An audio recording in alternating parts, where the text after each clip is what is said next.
Hi കൂട്ടുകാരെ, പുതിയൊരു വീഡിയോയിലേക്ക് എല്ലാവർക്കും സ്വാഗതം. അങ്ങനെ ഇനി ഇന്ദ്രൻ തൻ്റെ അമ്മയുടെ ആ ഒരു അനുഗ്രഹമൊക്കെ വാങ്ങിയിട്ടാണ് കേട്ടോ അവിടെ നിന്നും പോകുന്നത്. അപ്പോഴും സുശീലയ്ക്ക് ഒന്നും പറയാനാവുന്നില്ല.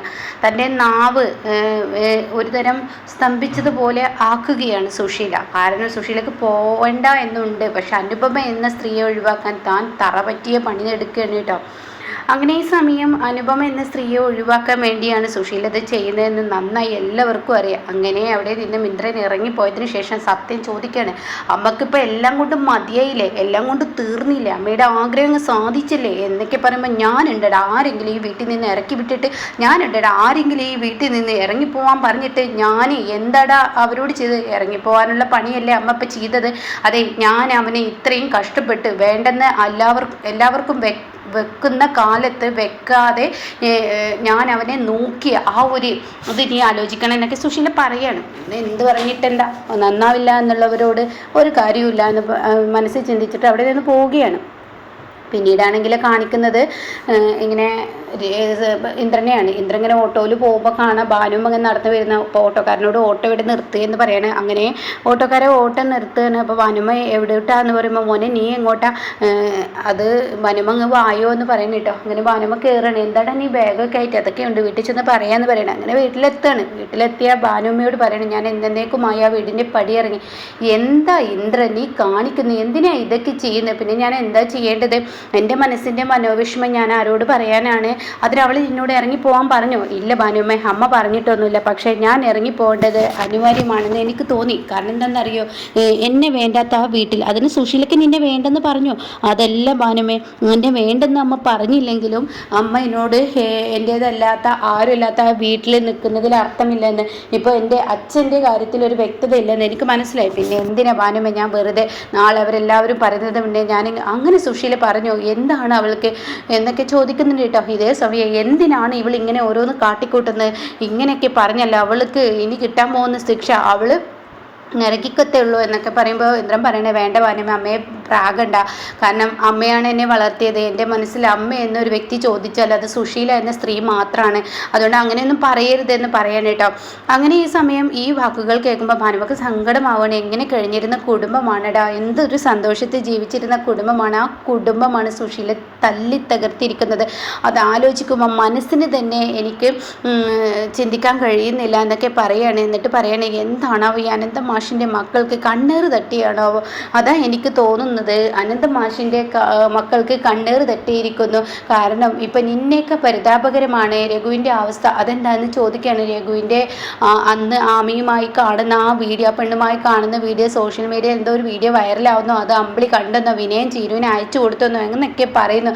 അതിൻ്റെ പേരിൽ ആ വീട്ടിൽ പൊട്ടിത്തെറി ഉണ്ടായെന്നോ എന്നൊക്കെ പറയുന്നു. അല്ലെങ്കിൽ വിനയൻ എന്ന ആ ഒരു ആൾ ഒരു ദുഷ്ടനാണ്, അവൻ്റെ കാര്യത്തിന് വേണ്ടി എന്ത് ചെയ്യുക എന്നൊക്കെ അവനെ പറയണമെങ്കിൽ ഇനി എന്താ ഈശ്വര ചെയ്യുക, എന്തൊക്കെയാണ് അവ ഉണ്ടാവാൻ പോകുന്നത്. ആലോചിക്കുമ്പോൾ മനുഷ്യതിനെ തലക്ക് പെരിക്കുന്നു. ഇനി വിനയനെ എനിക്ക് നന്നായി അറിയാം, നിന്ന നിൽപ്പിന് കാല് മാറുന്ന സൈസാണത് അവന്, അതുകൊണ്ട് അവനും ചെയ്യും. അപ്പം അവനെ കാണാനായി പോയിരിക്കുന്ന രഘു, ഇനിയിപ്പോൾ അവർ തമ്മിൽ വഴക്കും തല്ലൊക്കെ ആവുകയാണോ, ഇതൊന്നും അല്ല, അത് അവന് കിട്ടേണ്ടത് തന്നെയാണെന്ന് പറയാൻ കേട്ടോ. അപ്പോൾ ഉടൻ തന്നെ എന്തായാലും ഈശ്വര ഒരു സ്വസ്ഥതയും സമാധാനവും ഇല്ലല്ലോ എന്നിങ്ങനെ ഭാനുമ്മ പറയാൻ കേട്ടോ. ഇതേ സമയം മോനെ നിനക്ക് ഞാൻ ചായ എടുക്കട്ടെ, അപ്പോൾ ഉടൻ തന്നെ വേണ്ട ഭാനുമ്മ ഞാൻ പോവുകയാണ്. ഭാനുമ്മ എന്തായാലും അകത്തോട്ട് എൻ്റെ ഡ്രസ്സ് കൊണ്ടുവെക്ക്, ഹനു വരട്ടെ, ഹനു വന്നതിന് ശേഷം ബാക്കി കാര്യങ്ങളൊക്കെ ഞാൻ തീരുമാനിച്ചോളാം, എൻ്റെ ബാഗ് കൊണ്ടുവെക്കെന്ന് പറയാം. അപ്പോൾ ഭാനുമ്മ ബാഗിലോട്ട് നോക്കുകയാണ്. പിന്നീട് കാണിക്കുന്നത് വിനയനെയാണ്. വിനയനെ ഇങ്ങനെ ഒരു കുളത്തിൻ്റെ അരികിൽ നിൽക്കുന്നുണ്ട്. മീനെ ഇങ്ങനെ നിക്കടാ നിന്നെ കുത്തുമ്പോൾ നീ എന്താ കുത്ത, അങ്ങനെയൊക്കെയുള്ള ആ ഒരു കോമഡി വാക്ക് തന്നെയാണ് കേട്ടോ. അപ്പോഴാണ് രഘു വന്ന് കയറുന്നത്. രഘുവിനെ കണ്ടവിടെ തന്നെ രഘുട്ടാ ഇത് വിനയനാണ്, വിനയനെ എന്തിനാ വിളിച്ചത്, എന്താ കാര്യം രഘുട്ട, എന്തെങ്കിലും അത്യാവശ്യ കാര്യമുണ്ടോ. എടാ നീ വേണ്ടടാ, നീ കുറേ ആയി എൻ്റെ കുടുംബത്ത് കയറി കളിക്കുന്നത്, എന്തിനു വേണ്ടിയാടാ നീ എൻ്റെ കുടുംബത്ത് കയറി കളിക്കുന്നത്, അതിന് മാത്രം എന്ത് ദ്രോഹമാടാ ഞാൻ നിന്നോട് ചെയ്തതെന്നൊക്കെ പറഞ്ഞ് വിനയൻ്റെ ദേഹത്തോട്ട് കൈ വെക്കുമ്പോൾ വിനയൻ പറയണേ, എൻ്റെ രഘുട്ട ഒന്ന് കാര്യം പറ, ഞാൻ എന്താ ചെയ്തതെന്ന് പറ. വിനയനെ എന്താ ചെയ്തത്, വിനയനൊന്നും ചെയ്തിട്ടില്ല, നീ എന്തിനാടെ ചീരുവിന് ആ വീഡിയോ അയച്ചു കൊടുത്തത്, മനഃപൂർവ്വം നീ എന്നെ പ്രശ്നം ഉണ്ടാക്കാനല്ലേ, എൻ്റെ ഭാര്യയും മകളും എന്നിൽ നിന്ന് അകന്നു പോകാനല്ലേ. അത് കേട്ട ഉടൻ തന്നെ പറയണേ, ഞാൻ ആരുടെയും ജീവിതത്തിൽ പ്രശ്നം ഉണ്ടാക്കാനൊന്നുമല്ല ഞാനത് ചെയ്തത്, എനിക്കത് അനിവാര്യമാണെന്ന് തോന്നി ആ വീഡിയോ അയച്ചു കൊടുക്കണേ, ഞാൻ ചീരുവിനാണ് അയച്ചത്, അമ്പിളി കാണാൻ വേണ്ടിയല്ലേടാ നീ അത് ചെയ്തത്.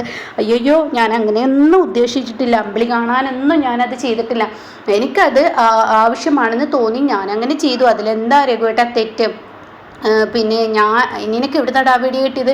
ഞാനായിട്ട് എടുത്തതോ ഞാനായിട്ട് അയച്ചു കൊടുത്തതോ എന്നല്ല, സോഷ്യൽ മീഡിയ ഇപ്പോൾ ട്രെൻഡിങ്ങിൽ നിൽക്കുന്ന വീഡിയോ നിങ്ങളുടേതാണെന്ന് പറയണം കേട്ടോ.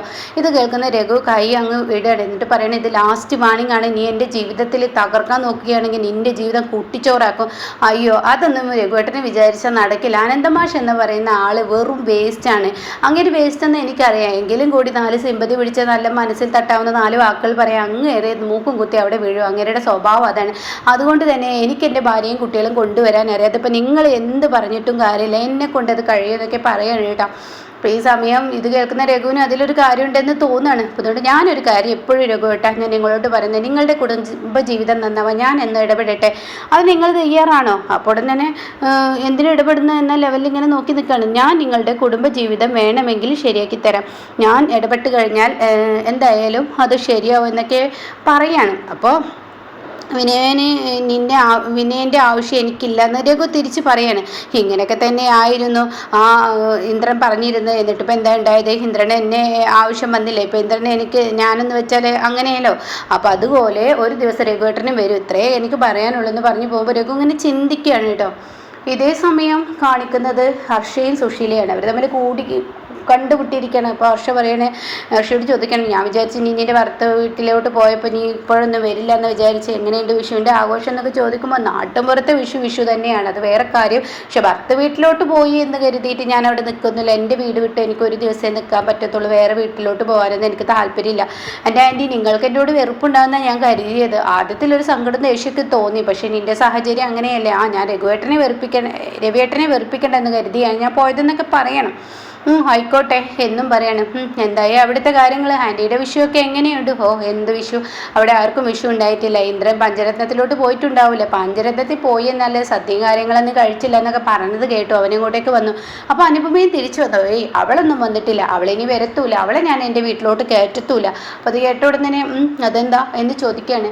അത് ഞാൻ കയറ്റത്തില്ല, ഇന്നിപ്പോൾ ഒരു സംഭവം ഉണ്ടായി. ഇന്ദ്രനെ വീട് വിട്ട് ഇറങ്ങിപ്പോയി. എന്താ ആൻറ്റി പറയുന്നത്? ആൻറ്റിയുടെ ജീവിതം തകർക്കാൻ വേണ്ടിയാണ് എങ്ങനെയൊക്കെ പറഞ്ഞത് എന്ന് പറഞ്ഞിട്ട് അങ്ങ് ഒച്ചയെടുക്കുകയാണ് കേട്ടോ.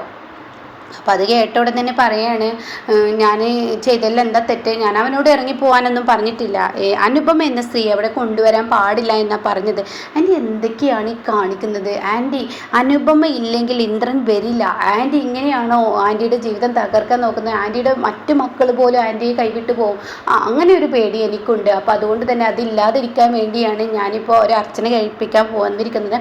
നീ എൻ്റെ കൂടെ അങ്ങോട്ടേക്ക് വാ, എന്നിട്ട് അവിടെ വെച്ച് സംസാരിക്കുക എന്നൊക്കെ പറഞ്ഞാൽ ഇവർ അമ്പലത്തിലോട്ട് പോവുകയാണ്. പിന്നീട് കാണിക്കുന്നത് സോന വാതിൽ തുറക്കുമ്പോൾ കാണുന്ന കാഴ്ച സത്യനും പ്രതിഭയും വന്നിരിക്കുകയാണ്. അപ്പോൾ പ്രതിഭയെ കണ്ടുടൻ തന്നെ ചോദിക്കുകയാണ്, എന്തായാലും പ്രതിഭ നീ എത്തിയല്ലോ, എങ്ങനെയുണ്ട് വിഷു? എന്ത് വിഷു? എൻ്റെ വിഷു ഒന്നും ഇത്ര വലിയ ആഘോഷമൊന്നുമില്ല എന്ന് പറയുന്നത്. അപ്പോൾ അത് കേൾക്കുന്ന സത്യം ചോദിക്കുകയാണ്, സാധാരണ പെണ്ണുങ്ങൾക്ക് അവരുടെ വീട്ടിലോട്ട് പോയാലാണ് വിഷു ആഘോഷം, എനിക്കിവിടെ വിഷു ആഘോഷിക്കാനാണ് ഇഷ്ടം. അതെന്താ നീ അങ്ങനെ പറയുന്നത്? അത് എനിക്ക് എൻ്റെ വീട്ടിലോട്ട് പോവും. അപ്പോൾ ഉടൻ തന്നെ സത്യം പറയണേ, അല്ല ഞാനൊരു കാര്യം ചോദിക്കട്ടെ, നീ ഇങ്ങനെ പറഞ്ഞല്ലോ അനുചേച്ചിയൊക്കെ അവരുടെ വീട്ടിലോട്ടാണ്, അനുചേച്ചിക്ക് അവിടെ പോകുമ്പോൾ ഇന്ദ്രേട്ടൻ കൂടെയുണ്ട്, എനിക്ക് എൻ്റെ വീട്ടിലോട്ട് പോകുമ്പോൾ എൻ്റെ കൂടെ ആരുമില്ല, സത്യേട്ടനില്ലാത്ത എന്ത് വിഷു? സത്യനൊന്ന് പതറുകയാണ് കേട്ടോ. അപ്പോൾ ഉടൻ തന്നെ സോന പറയണേ, അത് ഇപ്രാവശ്യത്തെ വിഷു സത്യേട്ടനില്ലാത്തത് എന്ന് പറയുമ്പോൾ സത്യം പറയണേ, എൻ്റെ പ്രതിഭ ഇവിടുത്തെ മാനസികാവസ്ഥ നിനക്കറിയില്ല, ഷാമു ഇവിടെ ഉണ്ടായിരുന്നില്ല, ഷാമിൻ്റെ അച്ഛനെ കാണാൻ പോയി, അതുകൊണ്ട് ഞങ്ങൾ മാത്രമാണ്. സോന പറയുന്നത് സത്യമായിട്ടുള്ളത് കൊണ്ട് ഞങ്ങൾക്ക് വിഷു ആയത്, അതുകൊണ്ട് വിഷു ഉണ്ടായിരുന്നില്ല, ഭാനുവും ഒന്ന് വന്നു, കുഞ്ഞമ്മ ഒന്ന് വന്നു, അതൊക്കെയാണ് ചെറിയൊരു വിഷു ആയത്, അതുകൊണ്ടാണ് കേട്ടോ. അതൊന്നും കുഴപ്പമില്ല, ഞാനൊരു വെറുതെ ഒരു തമാശയ്ക്ക് പറഞ്ഞത് എന്നൊക്കെ ഇങ്ങനെ പറയാണ് കേട്ടോ. അപ്പോൾ ഈ സമയം അല്ല ഇനിയിപ്പോൾ എന്താ തീരുമാനം? ഇന്ദ്രേട്ടനെ ഇങ്ങോട്ടേക്ക് കൊണ്ടുവരണ്ടേ എന്ന് ചോദിക്കുകയാണ്. തീർച്ചയായും കൊണ്ടുവരണം, അതിനാദ്യം അമ്മയുടെ തീരുമാനം അറിയണം. ഇന്ദ്രേട്ടനെ അനുചേച്ചി ഇങ്ങോട്ടേക്ക് കൊണ്ടുവരണം, കൊണ്ടുവന്നേ പറ്റത്തുള്ളൂ, ഇന്ദ്രേട്ടൻ ഇല്ലാത്ത ഈ വീട് എന്തോ പോലെ എന്ന് പ്രതിഭ പറയണം. അപ്പോൾ ഉടൻ തന്നെ സോനയും പറയണം, അതേ ഇന്ദ്രേട്ടൻ ഇല്ലാത്ത വീട് എന്തോ പോലെ. അപ്പോഴേക്കും സത്യം പറയണം, ഞാൻ എന്തായാലും ഇപ്പോൾ ഇതിനൊരു തീരുമാനം എടുക്കണം, ഞാൻ അമ്മയെ പോയി കാണട്ടെ എന്ന് പറയണം. അയ്യോ അമ്മ ഇവിടെ ഇല്ല, അമ്മ ഇങ്ങോട്ടേക്ക് പോയി, അത് എനിക്കറിയത്തില്ല, എന്തായാലും അവൾ വന്നിട്ടുണ്ടാവില്ലേ, ഹർഷ ആയിരിക്കാം, എന്തായാലും ഇതിനൊരു തീരുമാനമാക്കണമെന്ന് പറയട്ടെ. അപ്പോൾ ഇങ്ങനെയൊക്കെയുള്ളൊരു എപ്പിസോഡാണ് ഇപ്പോൾ ലാസ്റ്റ് വന്നിരിക്കുന്നത് കേട്ടോ.